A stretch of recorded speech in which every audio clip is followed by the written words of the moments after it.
la ponencia esto no me está pasando a mí, ¿vale? Aunque sea una redundancia, pero es porque es esa sensación la que tenía y la que he visto que tienen otras personas cuando de repente te empiezas a encontrar con un montón de limitaciones que las físicas las ves, las conoces, las demás las vas descubriendo. Y bueno, voy a hablar de anosognosia como la falta de conciencia de los déficits, pero sobre todo me voy a centrar en dos áreas.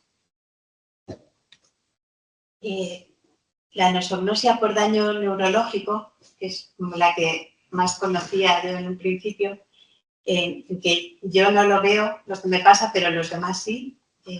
Bueno, esa es bastante evidente cuando es muy burda, aunque una anosognosia puede ser leve, moderada o grave.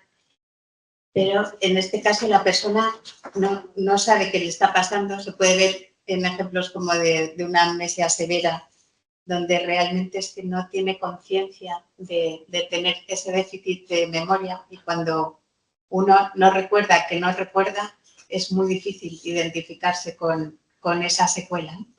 Pero también en otras situaciones más difíciles que pueden dar lugar a conductas de riesgo también, donde una persona en silla de ruedas cree que puede caminar y de hecho se levanta para intentar caminar y se cae, pero aún así sigue creyendo que puede caminar.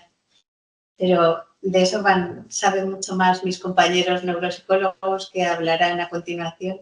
Y yo me quería centrar en otras dos áreas que conozco más en las dos versiones, ¿vale? En primera persona y como psicóloga clínica. Una es la negación, ¿vale? Que en líneas generales sería yo no lo veo y los demás sí, aunque esto no es tan estático ni tan claro, ¿no? Pero por lo menos al principio yo no lo veo, puedo ir viéndolo. Y eso de que los demás sí que lo ven, pues depende, ¿no? Ya hablaremos, porque muchas veces no solo hay negación por parte de los que tenemos un daño cerebral adquirido, sino también por parte de la familia o de nuestro entorno. Y hay un área importante que quiero incorporar hoy a la falta de déficit, que es la del desconocimiento del déficit, ¿vale? No puedo tener conciencia del déficit si no sé que eso es un déficit, ¿vale? Y que tiene que ver con las secuelas invisibles, con lo que sin querer me he especializado por haberlas vivido, por haber tenido también este desconocimiento. Y en esto no lo vemos muchas veces ni los demás, ni yo, ni lo conocemos, ¿no? Y muchas veces no solo no lo veo yo ni mi familia, sino que tampoco lo conocen los profesionales a los que voy, ni lo diagnostican. Entonces me parece como un área muy importante a tener en cuenta, porque va a tener mucha repercusión en muchas cosas. Además de la anosognosia, hoy voy a hablar algo de la reconstrucción de la identidad, ¿vale? Que está íntimamente ligada. Y también, como decía Inma hace un rato, de los grupos de acompañamiento psicológico, grupos de ayuda mutua después de un daño cerebral.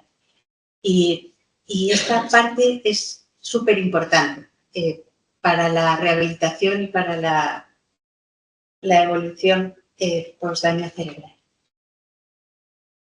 En cuanto a la negación, que como decía, en un principio no lo veo y sí que lo puedo ir viendo más o menos con aceptación, pues sería más la anosognosia emocional, ¿no? Un mecanismo de defensa necesario y protector en un principio, estoy pensando en primera persona, y a veces de supervivencia. En mi caso, yo recuerdo que tenía, después del coma, toda la atención se fue en poder sobrevivir, obviamente, pero también en poder volver a caminar, ¿no? y a poder controlar esfínteres. Todo lo físico se llevaba la atención y toda la energía, ¿no? Por eso pongo lo de motor. Hay muchas veces que la que la negación también puede funcionar como motor, ¿no? Si yo y toda mi familia alrededor como que centramos toda la energía en poder tratar lo físico en ese momento y poder moverme, ¿no? Entonces es verdad que yo no podía ver este mecanismo de defensa, me ayudó, pues yo no podía enfrentarme a que había muchos más déficits, ¿no? No podía abrir como las ventanitas de la casa, había abierto esa y era suficiente. Y mientras estuve con toda la energía puesta en lo físico, estuvo bien. Y una vez que pude empezar a caminar y a moverme, llegó lo otro. Entonces, bueno, pues siempre, muchas veces hablamos como es que está negando, no sé qué, bueno, pues la negación tiene su función protectora y es un mecanismo de defensa a veces necesario. Es verdad que si se mantiene en el tiempo o tiene consecuencias muy graves, pues vamos a tener que, por supuesto, que trabajarlo y tratarlo y acompañarlo. Pero no hay que olvidarse también de esa parte, ¿no? Cada uno puede hasta donde puede y hay que acompañarlo siempre. La negación, como decía al principio, no solo es de uno, ¿no? También hay negación familiar. Muchas veces es esta falta de conciencia de la permanencia de las limitaciones o de su repercusión o de las consecuencias que tiene en la funcionalidad de la persona, ¿no? Pues sí, es verdad que me he dado cuenta que te pasa algo, pero pensamos todos que en 3 meses ya vas a estar bien, ¿no? Pues yo recuerdo a mi padre con todo su cariño buscándome trabajos, ¿no? Y yo tenía un trabajo que me encantaba, había hecho el PIR después de psicología y era psicóloga clínica, tenía una plaza en un centro de salud mental en Madrid y yo era feliz en mi trabajo. Y yo donde quería volver, si podía, era mi trabajo. Y tampoco me daba mucha cuenta de por qué, o sea, había algo de negación, que ahora hablaré, pero sabía que no podía, no era tan consciente de todas las secuelas cognitivas, conductuales o físicas, invisibles o emocionales, tampoco me las habían contado, pero sabía que no iba a poder. Pero desde fuera, pues por ayudar, porque no pasara, también había un poco de negación familiar, ¿no? No, mira, pero este trabajo que es más cortito y que tú vas a estar fenomenal. Ahí está. La negación retrasa el duelo también. Como decía antes Inma, hay un proceso de duelo prácticamente siempre, ¿no? En un daño cerebral adquirido. Casi siempre tiene consecuencias, aunque sean mínimas. Y yo sí que después de tanto tiempo sí que me puedo dar cuenta de cómo ha ido este proceso, ¿no? Primero, de este choque de qué es esto, que tiene que ver con el shock, pero también tiene que ver con el desconocimiento, ¿no? Creo que hay mucho desconocimiento y también social en cuanto a las secuelas no tan visibles del daño cerebral y la repercusión que pueden tener, ¿no?, en la funcionalidad. Desde fuera ya lo sabemos muchos, de si estás fenomenal, ¿vale? Ya caminas, ya estás bien, sería como una de las frases y pasan muchas otras cosas. Yo sí recuerdo una parte importante de negación, de voy a ponerme bien, ¿vale?, que tenía que ver un poco con la negación esta emocional, de no poder conectar con todo lo que no podía sostener psicológicamente que me pasaba, pero también con el desconocimiento, ¿no? No tengo ni idea de qué me pasa, ni cuánto dura, ni... esto tiene mucho que ver, siempre hablo con las personas que están aquí como usuarias, yo estuve aquí como usuaria hace muchos años, como que esta época de incertidumbre que no sabes cuánto vas a recuperar de qué ni en cuánto tiempo, pues es muy difícil de sostener, ¿no? Y entonces, bueno, pues uno hace lo que puede con eso y la negación, pues el duelo lo sostiene con más o menos negación y lo gestiona con más o menos negación como puede. Después yo sí que recuerdo como un tiempo donde las emociones empezaron a invadir, ¿no? más de enfado, sobre todo, y posteriormente de dolor, de no sé cómo voy a salir de esto, hasta llegar a una situación de aceptación y de sentir que tiene como un sentido y tener un proyecto de vida. Es verdad que considero que tiene mucha suerte. Es verdad que han pasado muchos años hasta haber llegado a ese punto, ¿no? Que, como digo yo muchas veces, he estado cabreada muchísimos años y también triste otro tiempo y pues ahora he podido ir colocando las piezas, pero después de mucho tiempo, porque el duelo está. Y entonces decíamos que la negación retrasa el duelo, ¿no? María Luisa Vives, Lu Vives, a la que conoceréis la mayoría, siempre habla de los microduelos, ¿no? Es muy difícil enfrentar todo el duelo de golpe porque uno no puede sostener el impacto emocional que eso supone, todos los cambios de golpe. Y ella habla de los microduelos, ¿no? Si uno va haciendo como pequeños duelos enfrentándose en partes pequeñas, pues es menos complicado. Iba a decir más fácil, pero no es fácil. Y me gusta mucho esta imagen de los microduelos, ¿no? Pues uno puede negar totalmente el duelo o poder empezar. Y también para acompañar, esto es como una buena estrategia. Este área del desconocimiento del déficit de las secuelas invisibles en el que me quiero centrar me parece muy importante. Como os decía, yo al principio, como no tenía ni idea de esto, cuando salí del coma estuve en el hospital un tiempo, pero como me mandaron reposo absoluto por las fracturas no desplazadas mucho tiempo, y era verano, pues me fui a una casa en la sierra de mi familia, de mis padres, y también con mi familia. Y entonces mis hijos eran muy pequeñitos y allí también había sobrinos, y entonces yo, que era muy sociable antes y tal, se me ocurrió la feliz idea de que poder hacer el reposo en el salón. Entonces yo, en esta idea, yo lo veo ahora como anosognosia 100% o 250%, ¿no? De poder decirle a mis padres, oye, ¿por qué no me instaláis la cama en el salón? Porque así puedo estar viendo a todo el mundo, a los niños que están jugando y no sé, no estoy como aislada en una habitación, esto antes de ir a la casa, ¿no?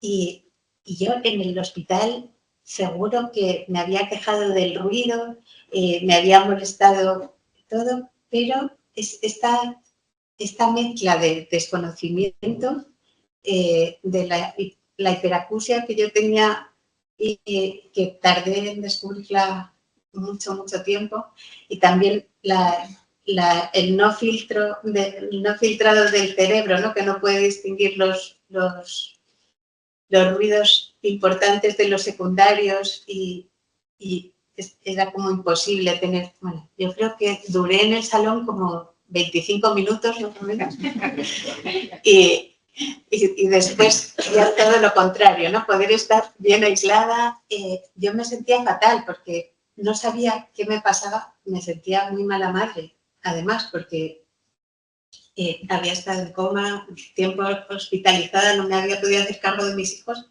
y de repente era como que se los lleven, pero no sabía por qué, ¿no? Yo desconocía este déficit y me habría venido bien conocerlo porque no sabía explicármelo ni explicarlo a los demás. Y entonces es muy importante poder dar nombre a estas secuelas más invisibles, ¿no? Tanto para poder entenderlo uno como para poder reconstruir la identidad, porque es como decía, en este caso ni yo lo conocía, ni los de alrededor, ni los profesionales. Cuando no conocemos algo, lo interpretamos, lo maldiagnosticamos muchas veces y tiene unas consecuencias negativas, sobre todo para la reconstrucción de la identidad.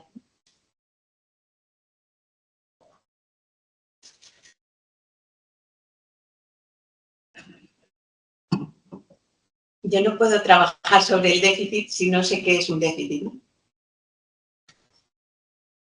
el desconocimiento, como decía, aumenta el estigma de, venga, tú, espabila, tienes un morro, nos cansamos todos desde fuera. Pues yo misma me lo creía, ¿no? Pues verdad. Aumenta el síndrome del impostor mucho, ¿no?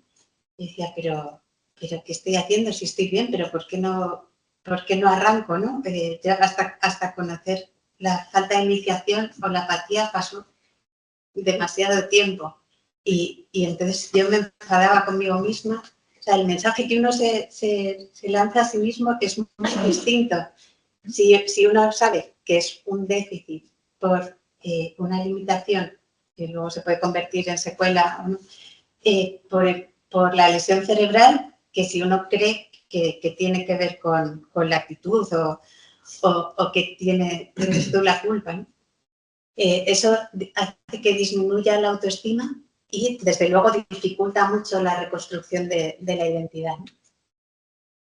Lo cual supone un aprendizaje, en mi caso fue un aprendizaje a nivel particular y también a nivel familiar, donde todos fuimos aprendiendo sobre esto.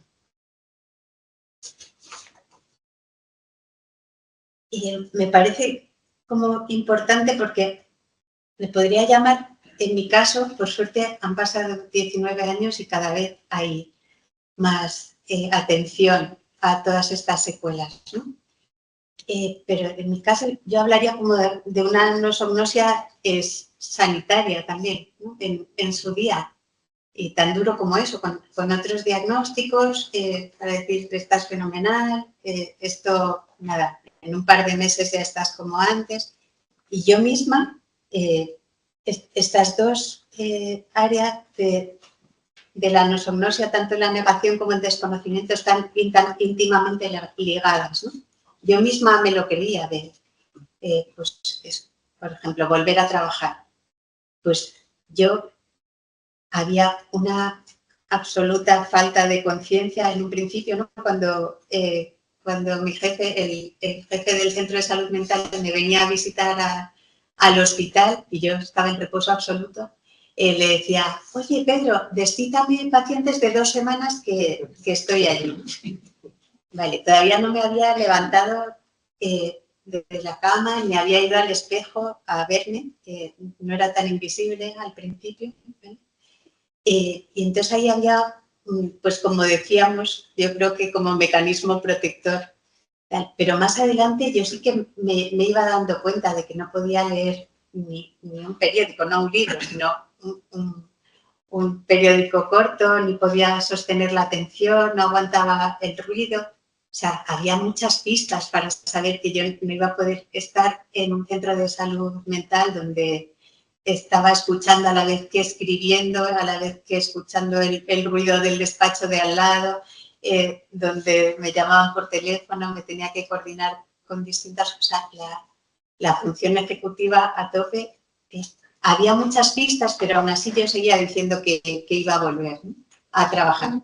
Y hasta el último momento que te guardan la plaza durante 2 años, como el Estado, y tú sientes como que estás tachando los días como en la cárcel cuando se acerca el día final. Yo me quería creer que podía volver, aunque sabía, ahí sí que había más negación, ¿no? No podía conectar, porque hablando de la reconstrucción de la identidad, pues depende de para lo que uno suponga la identidad.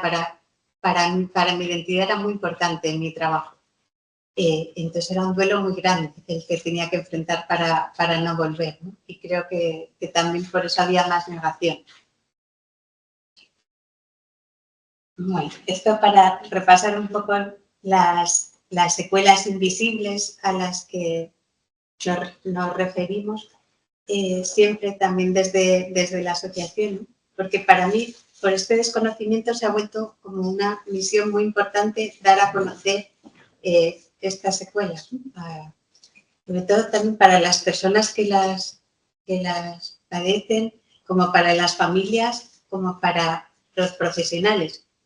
Y no son solo cognitivas, que las conocemos un poco más, de atención y de memoria, sino que hay cosas incluso físicas, como os decía, ¿no? La hiperacusia, para mí tardé tanto tiempo en saber que eso era una secuela y me habría venido tan bien saberlo, pues porque una vez que tú conoces o pones nombre a las cosas, pues puedes tomar decisiones, buscar herramientas, buscar tratamiento, saber que no depende de ti solo. Entonces, bueno, siempre me parece importante dar un repaso. En ese tiempo que hace un rato hablaba con Héctor de esto, de repente la impulsividad, ¿no? que era antes mucho más intensa que ahora, pero que aparece de vez en cuando y que no entendía, pues yo me machacaba a mí misma, ¿no? O sea, si uno conoce las cosas, pues el automensaje, como decía, es muy diferente. Y entonces, pues ya no era una vaga, como yo me llamaba, o una mala madre por no querer estar con mis hijos, ¿no? O por no poder bajarles al parque cuando ya caminaba. Me sentía fatal. Pues cuando supe que la apatía cognitiva es una de las secuelas que más persisten en mí hasta el día de hoy, pues bueno, pues puedo buscar maneras o herramientas y sobre todo no machacarme a mí misma. La reconstrucción de la identidad es algo tan importante que debe estar acompañado como desde el principio, ¿no? También en acompañamiento emocional y que va a influir mucho la negación y el desconocimiento, como decían. Para mí era muy importante reconstruir la identidad y no sabía muy bien cómo hacerlo. Entonces, en este momento, la negación para mí es como, en este momento que no sé ni quién soy ni quién voy a ser, pero sí sé quién era, me cuesta mucho crear una identidad de persona lesionada o de persona dañada, ¿no? En esto recuerdo que cuando escribí el libro, yo incluso me planteaba hacerlo con un seudónimo. O sea, yo después me he dado cuenta como que para mí era muy duro, ¿no? Como presentarme ante el mundo de, muy bien, sé sobre daño cerebral invisible, pero al mismo tiempo era un dolor, ¿no? Presentarme al mundo como tengo daño cerebral. Y eso tiene que ver con la identidad y tiene que ver con la negación, ¿no? Eso se me pasó el día que mi hijo pequeño me decía, no, como tú eres ama de casa, tal, fue como, oh, para mí fue doloroso también, porque encima tengo una disfunción ejecutiva que ni siquiera soy buena ama de casa. Entonces, pues pasar como de un trabajo que me encantaba como psicóloga clínica a quedarme en casa. Entonces, bueno, pues mi hijo me otorga esa identidad en la que tampoco me siento identificada. Bueno, pues ahí de repente recordé lo del seudónimo. Digo, ostras, no me acordaba, pero esto tiene que ver con esa negación, ¿no? Porque no te puedes identificar todavía con esa persona. Y en este acompañamiento de la reconstrucción de la identidad volvemos a lo de antes. En este momento de incertidumbre es que ni siquiera sabes quién vas a ser, porque no sabes cuánto vas a mejorar de qué, ¿no? Si es con la ilusión de mejorar de muchas cosas, otras veces desde fuera te hacen la falsa ilusión de no, eso va a cambiar o a mejorar. Otras veces lo contrario, de no, bueno, tú quédate tranquilita y te sale el motor a ti de no. Yo no he acabado, yo quiero seguir intentando una mejor versión de mí mismo. Entonces, pues creo que está muy relacionado esta parte de negación con la reconstrucción de la identidad. Y el desconocimiento del déficit también, ¿no? Como decíamos antes, cuanto más desconocimiento haya, más difícil la reconstrucción de la identidad. Para mí fue pasar de los automensajes esto de soy una vaga o soy una mala madre a decir, oye, tengo falta de iniciación, tengo hiperacusia, vamos a ver cómo podemos resolver esto, tengo una fatiga cognitiva que es que no sé, que tiene como un diagnóstico detrás, ¿no? Yo tardé mucho tiempo, tardé casi 2 años en llegar, por suerte, aquí a esta casa Naciadac a tener una buena valoración y un diagnóstico y empezar un tratamiento pertinente. Entonces, durante todos esos años estuve como también machacándome mucho y y por eso es mi misión esto de tratar de hacer psicoeducación y dar esto por si alguien puede ahorrarse toda esa parte, ¿no? Aunque también por la negación uno escucha lo que puede cuando puede, ¿no? Ya hay muchas veces que digo, es que no me dijeron nada. Pues a saber si me dijeron algo y yo no pude escuchar, ¿no? Es verdad que, como decía, cuando aparecen las emociones, pues a veces aparecen sin control y yo estaba enfadadísima y no lo sé. Es verdad que mucho no me contaron, ni a los de alrededor, pero a lo mejor alguien dijo algo y yo no pude escuchar, ¿no? Los grupos. Vale. Yo siempre he sido súper fan de los grupos, antes como psicóloga clínica también, ¿no? Pero ahora mucho más, porque en daño cerebral creo que necesitamos tanto del grupo como referente y como espejo. Cuando no sabemos quiénes somos, de repente ver a otros que están primero atravesando un camino parecido al nuestro, de enfrentar un montón de cambios súbitos y también en esto de las secuelas desconocidas. Yo muchas veces he aprendido de mis secuelas al verlas en otros. Y es verdad que lo vamos a escuchar mucho más como de un igual que de un profesional en este proceso de negación, muchas cosas, ¿no? Los grupos de personas con daño cerebral ayudan a disminuir la negación, ¿vale? Porque el grupo te puede señalar tu negación. Yo me acuerdo, me podría pasar a mí lo mismo, pero me acuerdo de un usuario que decía, no, yo es que soy súper puntual siempre y vendía la lavadora de que era súper puntual y tal. Y el grupo le devolvía, oye, perdona, yo no sé cómo serías antes, pero es que aquí llegas tarde siempre, ¿no?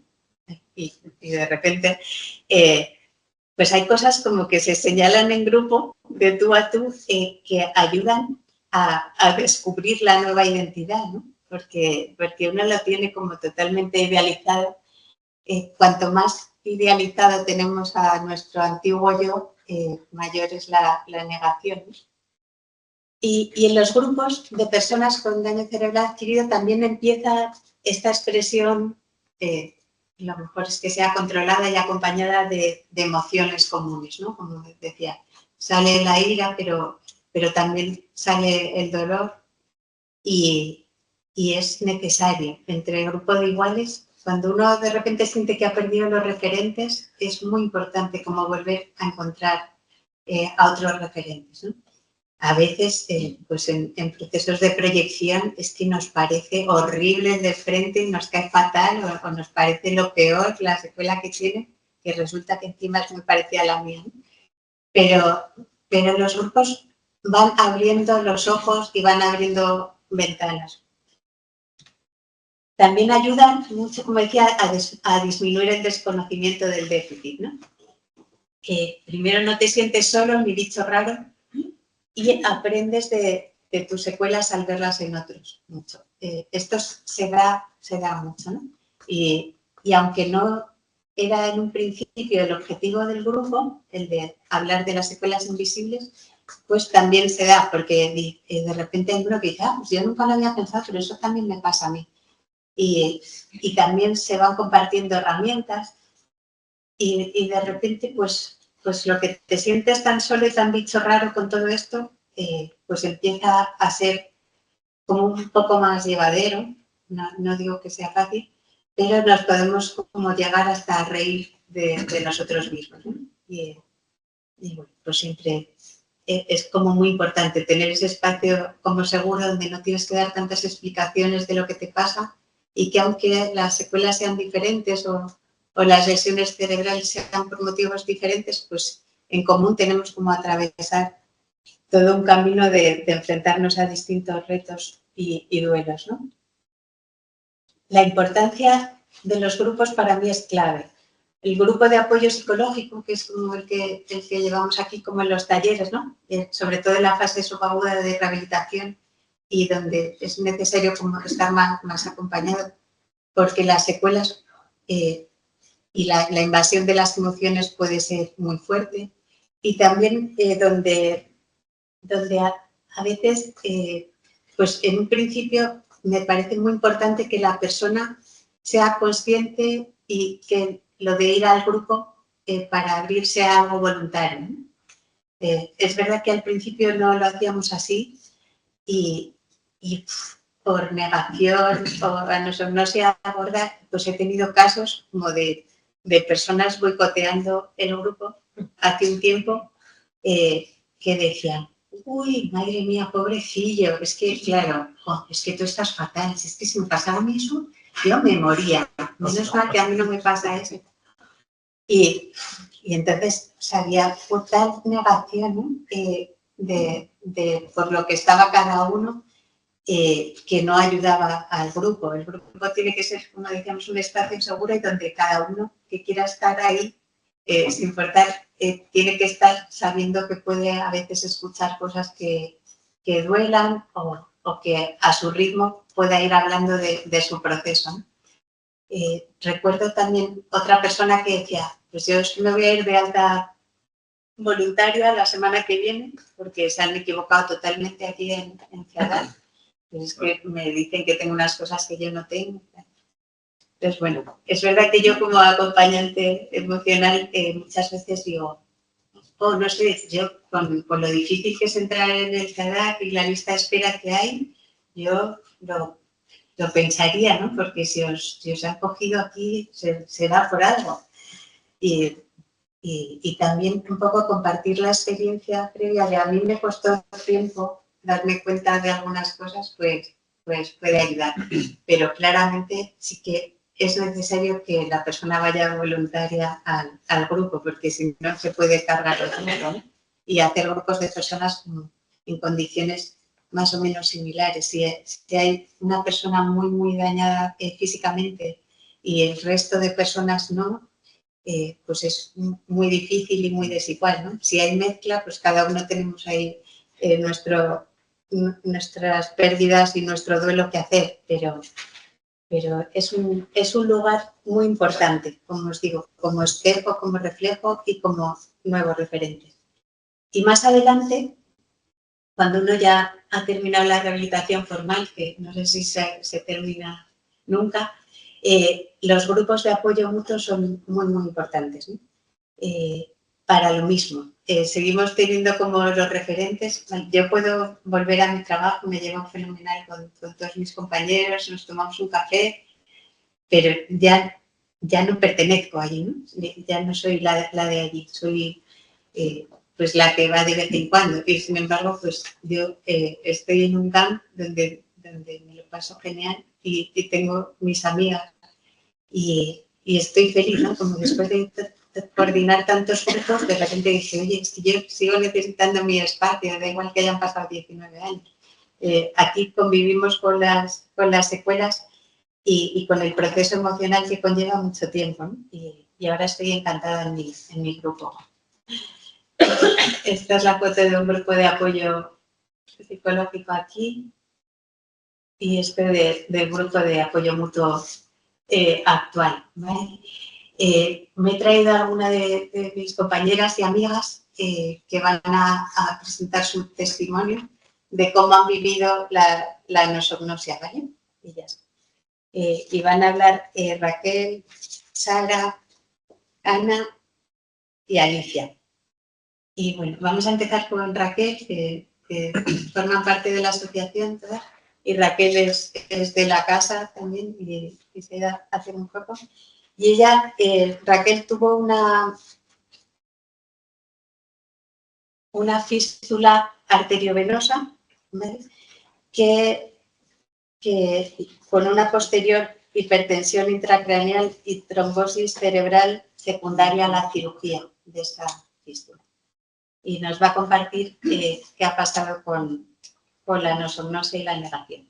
Recuerdo estar todavía en CEADAC, andando bastante regular, sin saber todavía coordinar, subir una escalera, estando en los talleres de cognitivo, todavía ni siquiera en cognitivo avanzado.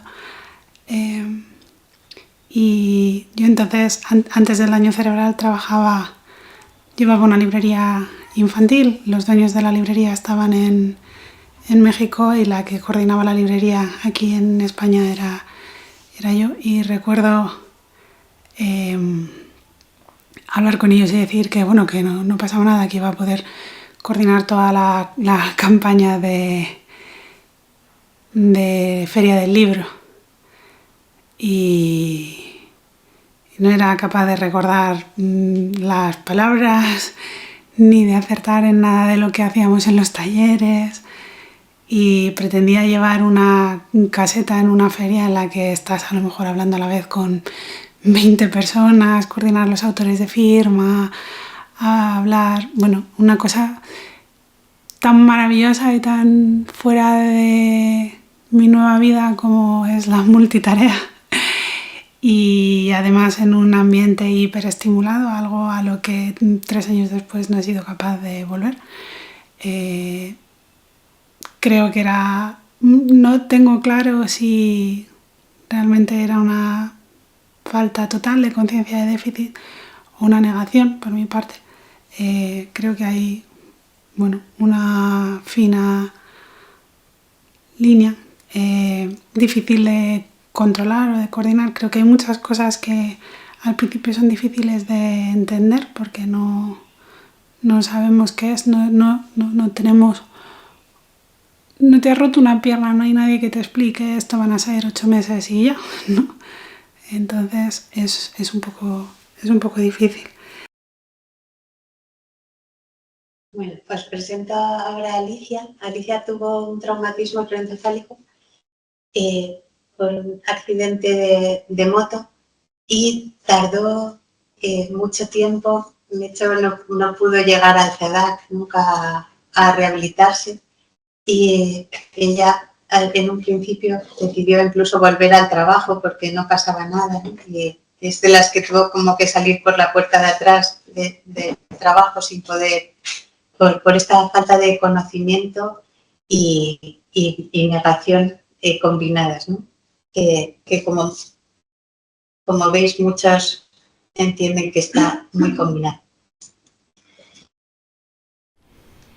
Yo tuve un accidente de tráfico hace 14 años y si bien al principio no tenía muy claras las secuelas, pues porque tardé 2 años en tener un acompañamiento adecuado, acompañamiento profesional adecuado, pero bueno, después de un tiempo de acompañamiento, de contacto con otras personas con daño cerebral, digamos que fui entendiendo algunas de las secuelas.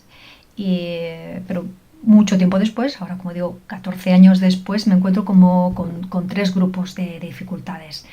Hay un primer grupo de dificultades que conozco, que manejo mejor o peor, pero sé que están. Y luego reconozco como 2 tipos de dificultades más. Hay un tipo de dificultades que sé que tengo, pero digamos que las sé desde aquí, porque me peleo una y otra vez con ellas. Me peleo, me enfado, me entristezco, me culpabilizo, me avergüenzo muchísimo y muchas veces me acaban llevando a un bucle de oscuridad emocional importante. Son cosas pues como hacer una maleta. Llevo 14 años haciendo una maleta de esta manera, en que es ahora, y sigo pensando que la voy a hacer en 15-20 minutos. Y a veces me digo, venga, me voy a dar 1 hora para estar tranquila. Y ya sé que no lo voy a hacer así. Son horas y horas y horas, listas de por medio, se me hace de noche y yo sigo con la maleta. Y luego pues o se me olvidan cosas, o he metido de más y tengo que pagar sobrepeso. Pero yo me sigo diciendo, venga, esta vez ya sí, ya está.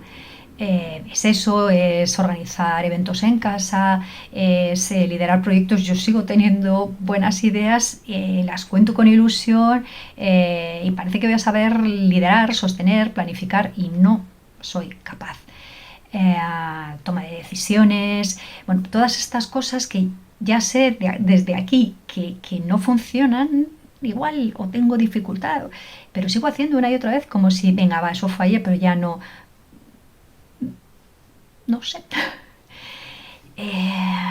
Pero esto lleva siendo así mucho tiempo. Sin embargo, hay un tercer grupo de dificultades que hasta ahora son las que yo había leído, había escuchado a compañeros y siempre había dicho, mira, pues esa yo no la tengo, o esta otra yo no la tengo. Sé de su existencia y nunca las he reconocido en mí. Y con el paso del tiempo, ahora muy recientemente, estoy empezando a ver cosas que al ver ejemplos muy concretos empiezo a decir, pues igual esto me pasa a mí. Y me estoy refiriendo a cosas pues como el agotamiento, el cansancio. Yo siempre he dicho, estoy muy cerca de personas con daño cerebral que insisten en esto siempre. Yo siempre he dicho que yo esto no lo tengo. Y no es verdad. Empiezo a pensar que no es verdad, porque encuentros sociales, me pongo 2 al día y estoy agotada. Y necesito luego descansar, no ver a gente, pero además es que emocionalmente también tiene un impacto fuerte para mí.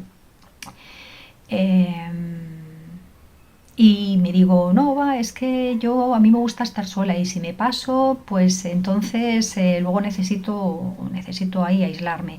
O estoy 4 o 5 horas estudiando y me encuentro tan mal que me digo, yo creo que estoy incubando algo y hasta me pongo el termómetro. Y luego lo sigo haciendo y hasta hace poco no he pensado que fuera esto de lo que hablaban otras personas. La incapacidad para resumir y la incontinencia verbal. Llevo años escuchando, oye, es que te enrollas un montón. Y yo pensando que no es así. Y hace poco tiempo pues he empezado a dar espacio a esta hipótesis de que igual pues sí que me ocurre. Falta de perspectiva, siempre he sido muy analítica, entonces el pensar que pueda no estar viendo con perspectiva los asuntos, los temas, la complejidad de determinadas situaciones, me da hasta vergüenza decirlo aquí, pero estoy empezando a abrirme a la posibilidad de que igual me lleva pasándome 14 años y aquí estamos. Yo creo que lo explica muy bien. Sara tuvo en Barcelona oculitus con 9 aneurismas, ¿vale? Y le dijeron vida normal. Tú estás estupenda, vida normal. Y bueno, y ahora está como empezando a descubrir todo lo que no puede. También volvió a su trabajo y vio que era imposible, ¿no? Hay días en que siento que puedo con todo, que mi cerebro vuelve a funcionar como antes y me programo una larga lista de tareas, desde las más sencillas a las más complejas, hasta que me bloqueo, me ataca la fatiga, empiezo a pensar lento y me doy cuenta de que no soy la de antes y que no puedo hacer tantas cosas. Luego lo pago caro y necesito descansar, incluso todo un día, para recuperarme. Tengo que revisar cada semana mi agenda con la neuropsicóloga. Como me olvido de la dificultad que tengo para planificar las cosas y que de la fatiga está ahí acechando, ella me tiene que obligar a no sobrecargar los días. Me recuerda que necesito tiempo para descansar entre tareas. Y ese tiempo depende de lo complejo que haya sido la tarea a nivel cognitivo. Lo curioso es que sé que tengo anosognosia, pero se me olvida. Me acuerdo cuando ya estoy fatigada y me culpo a mí misma por haberlo olvidado, y aún así se me vuelve a olvidar una y otra vez. O quizás no es que se me olvide, quizás es que no quiero creer que mi ritmo mental ahora es otro. Y terminamos con Ana, ¿vale? Que tuvo un COVID persistente, pues el primer COVID, y cambió absolutamente su vida y ella no ha querido creerlo hasta que no ha tenido más remedio, ¿no? También le afectó a la voz, o sea que se le oye bajito, pero Marta muy amablemente ha puesto subtítulos también y espero que lo entendamos. Es más cortito y terminamos con esto. Respecto a mi toma de decisiones y mi vida laboral, creo que anosognosia marcó muchas de las decisiones erróneas en perspectiva sobre cómo manejé mi gestión laboral. quiero decir que yo, además del puesto de psicóloga y de subdirectora, he ocupado puestos de dirección en centros de la Comunidad de Madrid. He dirigido una residencia de estancias temporales. Lo digo y lo aclaro por el tema de que soy conocedora de relaciones laborales, estatuto de trabajadores, mis derechos en general y los de mis trabajadores. Pero en cambio, cuando yo me incorporé y los síntomas eran muy acuciantes y no conseguía recordar el nombre de los nuevos usuarios, ni conseguía fijar los nuevos protocolos de trabajo en un centro en el que yo llevaba trabajando más de 10 años. Para mí era muy importante estar activa, no volver a estar de baja. Quizás en esto tenga que ver un poco los duelos, ¿no? por nuestra identidad en función de la actividad que hacemos. Para mí mi trabajo siempre ha sido una pieza fundamental en mi vida. Y yo cursé una baja voluntaria porque estaba convencida de que si me iba a un centro más pequeño iba a poder seguir trabajando. Y de hecho me diseñé un horario. Tuve la suerte de trabajar en un centro para personas con diversidad funcional. Eran 16 personas, solo pasé de 135 a 16. Y aún así conseguí. Al llegar allí me di cuenta que todo el reservorio cognitivo que yo tenía en mi otro trabajo allí fallaba. Realmente no conseguía fijar nada de información de mis nuevos usuarios ni de sus familias. No conseguía recordar las intervenciones que había hecho con ellos, aunque intentara coger apuntes. Para mí era imposible coger notas a la vez que estaba interviniendo con ellos de manera individual. Preparar las actividades grupales ya eran imposible porque entraba en bucle en toma de decisiones y planificación y no conseguía. Y tuve una agresión, que trabajando con personas con diversidad funcional y con alteraciones del comportamiento no es algo difícil, pero fui agredida por no fijar bien la información de mis protocolos y no pude seguir trabajando allí. Y creo que es un gran ejemplo de cómo la nosognosia nos hace creer que podemos hacer cosas y seguir en ello y hasta tomar decisiones que nos vienen francamente mal, ¿no? En el sentido pragmático. Creo que lo explica muy bien. Bueno, quiero terminar con algunas cosas como para fijar las ideas, ¿no? Hay falta de conciencia muchas veces porque no me han explicado mis secuelas y no las conozco. Y esto puede dar lugar a una peor adaptación a los cambios, a una peor rehabilitación y por supuesto, a una peor reconstrucción de la identidad. La negación y el desconocimiento, como habéis visto y como habéis escuchado a las personas que han aportado su testimonio, hay una línea muy fina entre las dos y están muy relacionadas, ¿no? Los grupos iguales son fundamentales, ayudan a la reconstrucción de la identidad, a reducir la negación y también a disminuir el desconocimiento de las secuelas. La psicoeducación es clave en el proceso de duelo y aceptación tras un daño cerebral adquirido y reconocer. Es muy importante ponerle nombre a las secuelas, evaluar bien, poner un diagnóstico y tratar con rehabilitación. Bueno, y esto sin olvidar siempre que el acompañamiento emocional es clave, ¿no? Y tener en cuenta la reconstrucción de la identidad desde los inicios de la rehabilitación de un daño cerebral hasta los finales. Me ha gustado mucho cómo me ha presentado Irma porque dice, Aurora ha estado aquí desde el inicio hasta ahora, ¿no? Pues hace unos años, cuando yo estaba aquí en tratamiento, hace más de 17 años, pues nunca imaginaba que hoy podría estar aquí como compartiendo experiencia y conocimiento. Y obviamente no es al nivel de antes, pero es a un nivel con el que estoy muy contenta y a gusto ahora y no lo creía que iba a poder estar así.